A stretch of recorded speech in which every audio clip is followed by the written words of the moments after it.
Hello, ഞാൻ doctor Nishana. DentistChannel.Online conduct ചെയ്യുന്ന save the tooth എന്ന ക്യാമ്പയിൻ്റെ ഭാഗമായിട്ടാണ് ഞാൻ ഇന്നിവിടെ സംസാരിക്കുന്നത്.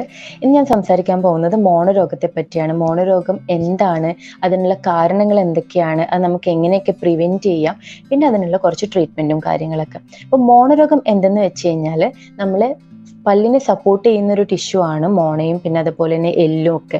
അപ്പോൾ ആ ടിഷ്യൂവിന് വരുന്ന ഇൻഫെക്ഷൻ, കുറേ ബാക്ടീരിയ പാത്തജൻസ് ഒക്കെ കൂടി ആ ടിഷ്യൂവിന് ഉണ്ടാക്കുന്ന ഇൻഫെക്ഷൻ കാരണം വരുന്ന രോഗമാണ് മോണരോഗം.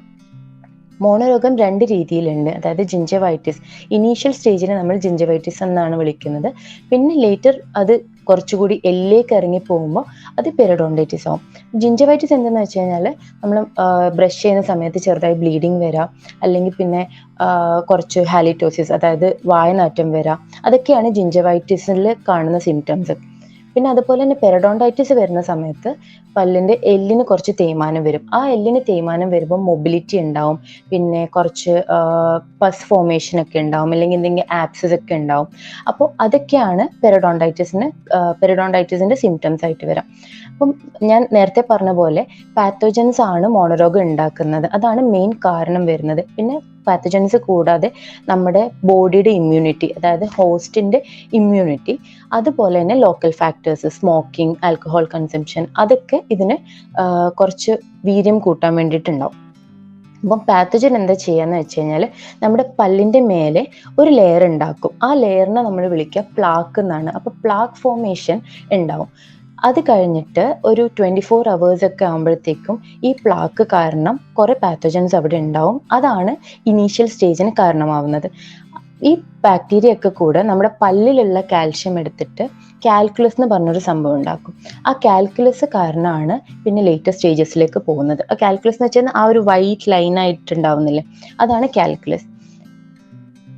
പിന്നെ ഇതിന് നമുക്ക് പ്രിവെൻറ്റ് ചെയ്യാൻ എന്തൊക്കെ ചെയ്യാന്ന് വെച്ച് കഴിഞ്ഞാൽ, നമ്മൾ 2 പ്രാവശ്യം എന്തായാലും ബ്രഷ് ചെയ്യുക. അതും ഒരു മിനിമം 2 minutes എങ്കിലും ടൈം എടുത്ത് ബ്രഷ് ചെയ്യുക. കുറേ നേരം ബ്രഷ് ചെയ്ത് കഴിഞ്ഞ് കഴിഞ്ഞാൽ അതും ഹാംഫുൾ ആണ്. അപ്പോൾ ഒരു 2 minutes സോഫ്റ്റ് ബ്രിസിൽസ് ഉള്ള ബ്രഷസ് യൂസ് ചെയ്തിട്ട് ബ്രഷ് ചെയ്യുക. പിന്നെ അതുപോലെ തന്നെ എവറി 6 months ഒരു ഡോക്ടറെ വെറുതെ ഒന്ന് പോയി കൺസൾട്ട് ചെയ്യുക. ട്രീറ്റ്മെൻറ്റ് ഒന്നും ചെയ്തില്ലെങ്കിലും ജസ്റ്റ് ഒന്ന് ചെക്കപ്പിന് പോവാം. പറ്റുകയാണെങ്കിൽ സ്കെയിലിംഗ് എന്ന് പറഞ്ഞ ട്രീറ്റ്മെൻറ്റ്, അതായത് പല്ലിൻ്റെ ക്ലീനിങ് ചെയ്യാൻ ശ്രമിക്കുക. പിന്നെ അതുപോലെ തന്നെ ഫ്ലോസിങ് ചെയ്യുക. ഫ്ലോസിങ് എന്ന് വെച്ചാൽ ഒരു ത്രെഡ് ഉപയോഗിച്ചിട്ട് പല്ലിൻ്റെ ഇടയിൽ കൂടി ഇട്ടിട്ടുള്ള ഒരു ജസ്റ്റ് ഇങ്ങനെ ബാക്ടീരിയ ഒക്കെ കളയാൻ വേണ്ടിയിട്ടാണ്. കാരണം നമ്മുടെ ബ്രഷ് പലയിടത്തും എത്തില്ല, നമ്മുടെ പല്ലിൽ എല്ലായിടത്തും എത്താനുള്ള ചാൻസസ് കുറവാണ്. അപ്പോൾ ഫ്ലോസിങ് ചെയ്യുക.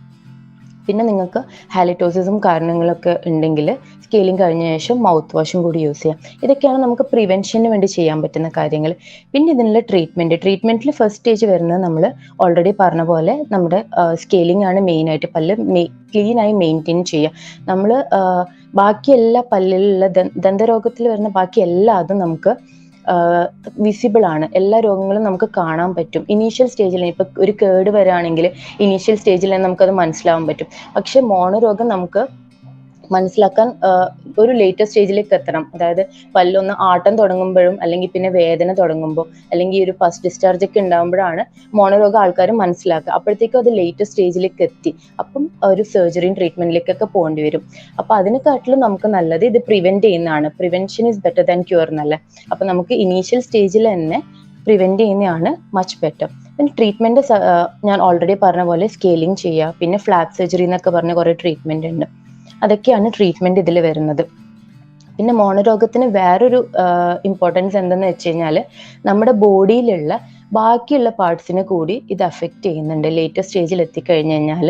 അത് ഞാൻ ഓൾറെഡി പറഞ്ഞ പോലെ ഹോസ്റ്റ് ഇമ്മ്യൂൺ റെസ്പോൺസ് ആയിട്ട് ബന്ധപ്പെട്ടിരിക്കുന്നു. അതായത് നമ്മുടെ ഹാർട്ടിന് ഇത് എഫക്റ്റ് ചെയ്യും. പിന്നെ ഡയബറ്റീസ് ഉള്ള പേഷ്യൻസിന് ഇത് കൂടാനുള്ള ചാൻസ് കൂടുതലാണ്. എല്ലാം ഇന്റർലിങ്ക്ഡ് ആണ്. അതുകൂടാതെ നമ്മൾ പ്രഗ്നൻസിയിൽ പെരിഡോണ്ടൈറ്റിസ് വന്നു കഴിഞ്ഞ് കഴിഞ്ഞാൽ കുട്ടി പ്രീ ടേം ആയിട്ട് വരാനുള്ള ചാൻസസ് കൂടുതലാണ്. അതേപോലെ തന്നെ ലോ ബർത്ത് വെയ്റ്റ്, വരാൻ പോകുന്ന കുട്ടിക്ക് ബർത്ത് വെയ്റ്റ് കുറവായിരിക്കും. അപ്പോൾ അതൊക്കെ ഇപ്പോൾ കുറേ സ്റ്റഡീസ് ഇതൊക്കെ പ്രൂവ് ചെയ്തിട്ടുണ്ട്. അപ്പോൾ നമ്മൾ മോണരോഗം എന്തായാലും പ്രിവെൻറ്റ് ചെയ്യുന്നത് ഇറ്റ്സ് വെരി ഗുഡ്. അപ്പോൾ thank you all for watching.